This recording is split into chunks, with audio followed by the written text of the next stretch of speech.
23 feet. That's the length of the boat. 18 men crammed inside it. Almost no food, almost no water, no proper charts, and 3,618 miles of open Pacific Ocean standing between them and survival. William Bligh didn't choose this. He was dragged from his bed at gunpoint, thrown into this boat by his own crew, and left to die in the middle of nowhere. What he did next is one of the greatest survival stories in human history. William Bligh was no ordinary sailor. He had sailed with the legendary Captain Cook on his third and final voyage around the world. He was one of the finest navigators of his generation, a man who could read the ocean, the stars, and the wind like most men read a book.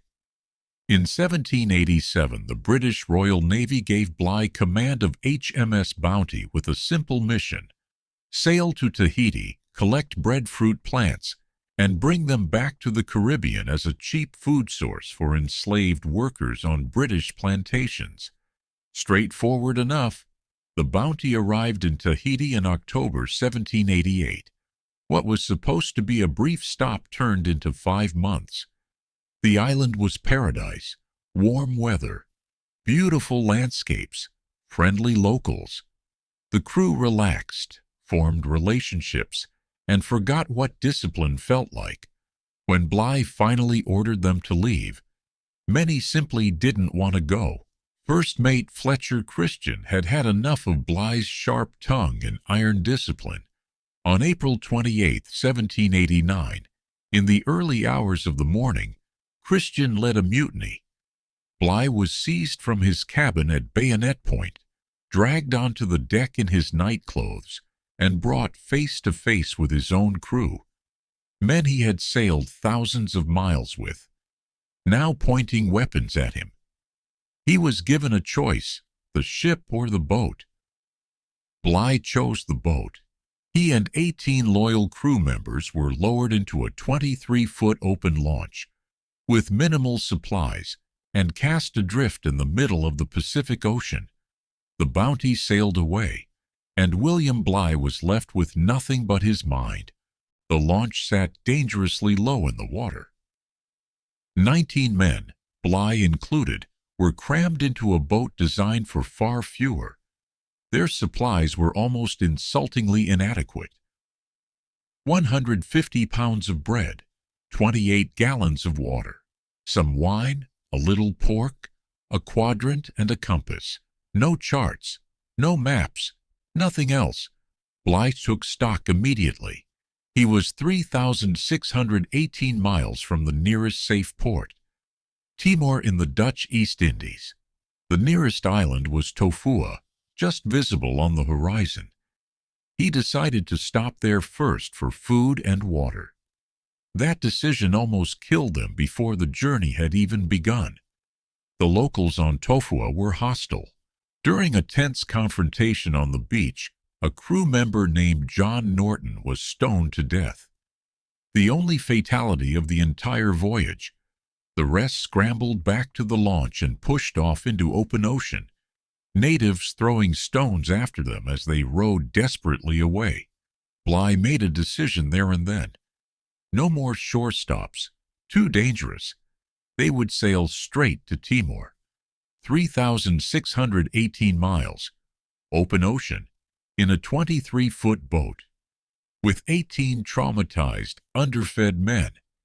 He picked up his quadrant, took a reading from the stars, and set course. The first challenge wasn't the ocean, it was the men. Shock, fear, and anger were spreading through the launch like a disease. Some wanted to turn back, some had given up already. Bligh knew that if he lost control of the men, he lost everything. He imposed iron discipline immediately. Every scrap of food was inventoried and locked under his personal control. Each man received 1 ship's biscuit and a teaspoon of rum per day.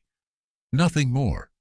Men who had been eating well in Tahiti were now surviving on rations that would barely feed a child. Water was even more strictly controlled. When it rained, which it did frequently in the Pacific, Bligh ordered every piece of cloth aboard used to collect rainwater. He tracked every drop. Every man got exactly the same share, including Bligh himself.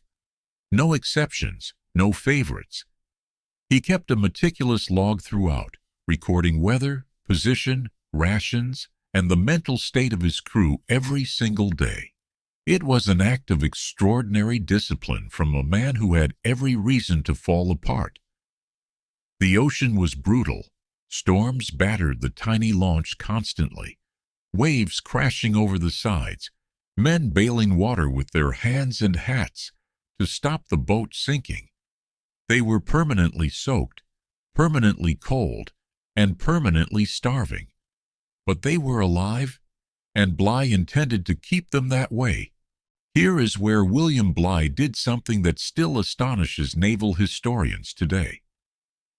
With no charts and no maps, he navigated 3,618 miles of open ocean, almost entirely from memory. He had sailed these waters before with Captain Cook. He remembered the currents, the wind patterns, the stars. Every night he took readings with his quadrant, calculated their position, and adjusted course.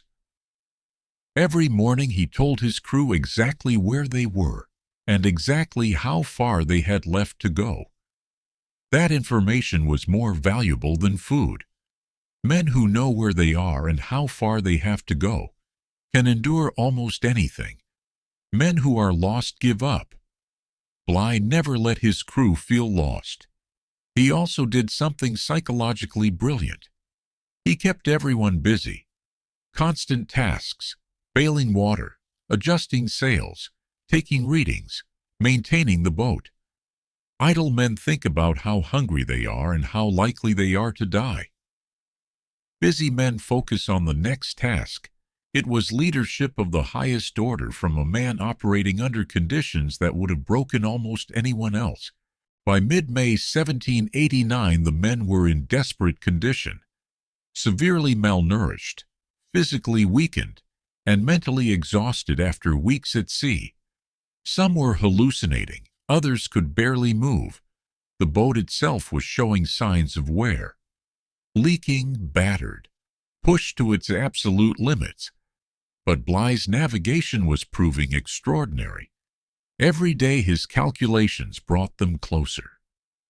On May 28th, 28 days into the voyage, they spotted the coast of Australia.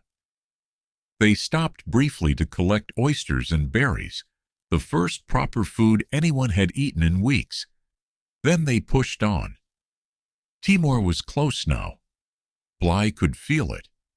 He pushed his men harder, keeping spirits up with daily updates on their position, reminding them how far they had already come. On June 12, 1789, 47 days after being cast adrift, the launch sailed into the harbor at Kupang in Timor. 19 men had set out. 18 arrived. 1 lost to native violence on the very first day. In 47 days at sea, with almost no food or water, in a 23-foot open boat, William Bligh had not lost a single man to starvation, dehydration, or the ocean itself. It was miraculous. Bligh was celebrated as a hero when he returned to Britain. His navigation was recognized as one of the greatest feats of seamanship ever recorded. He was court-martialed for losing the Bounty, standard naval procedure, and acquitted immediately. He went on to have a long and distinguished naval career, eventually rising to the rank of vice admiral. But the story didn't end there. Fletcher Christian and the Bounty mutineers sailed back to Tahiti, collected their Tahitian companions, and disappeared. For years nobody knew where they had gone. In 1808, an American sealing ship stumbled across a tiny remote island called Pitcairn Island. So remote it didn't appear on most charts. On it they found a community of women, children, and one very old English-speaking man. His name was John Adams, the last surviving mutineer. Fletcher Christian himself had died years earlier, killed in a violent dispute among the settlers. The paradise he had mutinied for, abandoned his captain for, risked everything for, had ended in blood and isolation on a forgotten island at the edge of the world. William Bligh survived 3,618 miles of open ocean with almost nothing. Fletcher Christian survived less than a decade on an island paradise. Sometimes the man left for dead outlasts everyone. 47 days, 3,618 miles, 18 men in a 23-foot boat. William Bligh didn't just survive one of the most impossible situations in maritime history. He brought almost every single man home with him. The greatest navigators don't always have the best tools. Sometimes they just refuse to give up. If you want more stories like this, subscribe. A new one every single day.